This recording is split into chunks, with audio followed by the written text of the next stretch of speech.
Et on poursuit l'émission maintenant en compagnie de François Têtu de Valeurs Mobilières Desjardins. Bonjour François. Bonjour. Et on va répondre tantôt aux questions des téléspectateurs également. Mais d'abord, on va faire le point sur les marchés.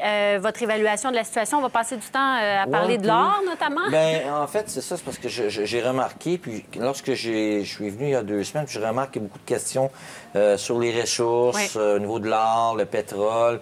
Les gens sont confus, qu'est-ce qu'on fait, etc. Donc, j'ai fouillé, je suis revenu en arrière sur une émission où, au cours de l'automne 2013, j'avais publié certaines choses ou certaines données.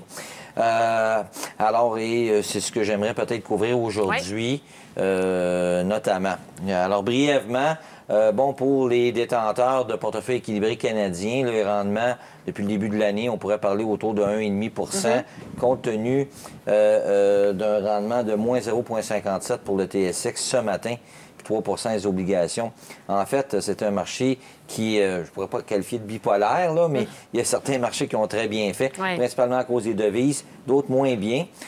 Si on regarde du côté canadien, bien naturellement, énergie et matériaux. Et c'est là la grande question pour les gens et les auditeurs du Canal Argent qui se posent la question, mais qu'est-ce qui se passe? On est à moins 13, moins 14 au niveau des secteurs, là, énergie et matériaux. De rendement depuis le début de l'année. Depuis le début de l'année, donc c'est quand même des fortes baisses.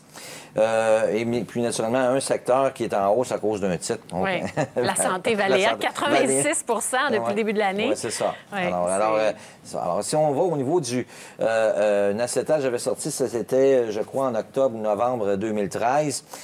C'était suite à une étude de MRB Partners qui sont basés à New York, qui, eux, à l'époque, ont donné une recommandation de vente sur l'or à l'époque, et même que pour les spéculateurs de vendre à découvert l'or. Bon, naturellement, il y avait plusieurs facteurs qu'on avait vu qu'il y avait une résistance l'or a suivi le prix des ressources jusqu'en 2009. Il y a eu une résistance, je pourrais qualifier technique, en 2009. Et puis là, de 2009, naturellement, à 2011, alors là, on a eu une forte poussée, une dernière poussée au niveau de l'or.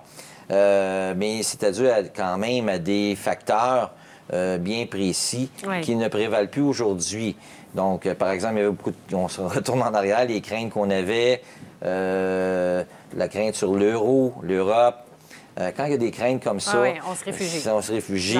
Des taux d'intérêt très, très bas, puis qui ont baissé, qu'on a amené à des niveaux excessivement bas. Donc, ça a amené le cours du lingot d'or très élevé.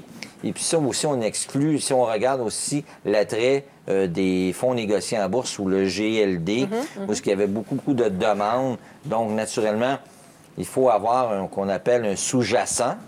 Alors, le fonds négocié en bourse, naturellement, il faut qu'il y ait un sous-jacent correspondant. Donc, ça fait en sorte qu'aussi, ça a amené de la demande pour le lingot. Mais là c'est l'inverse. Mais là, c'est l'inverse. Depuis, si on regarde, on avait atteint un haut en 2011. Si on regarde, ça, c'était une charte en novembre 2013, en page 3, qui, eux, disaient qu'on avait entamé une phase baissière ou même crash à l'époque et avait... je ne crois pas que vous vous rappelez, Sophie, mais l'été passé, j'avais ressorti encore là, la fameuse recherche de la MRB qui avait un prix cible de 850 $ sur l'or l'an passé. C'est vrai.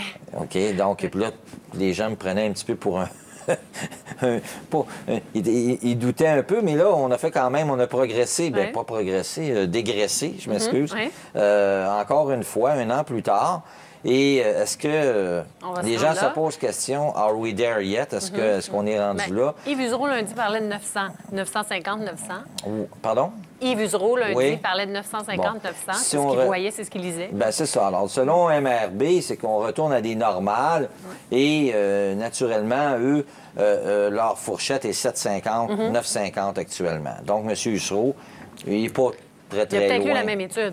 Possiblement, possiblement. Donc, le fait aussi que la difficulté au niveau de l'or, bien, naturellement, la pression, c'est les taux d'intérêt. C'est sûr. C'est sûr, ça a des désavantages. On fait une courte pause, on poursuit après la pause et on répond aux questions.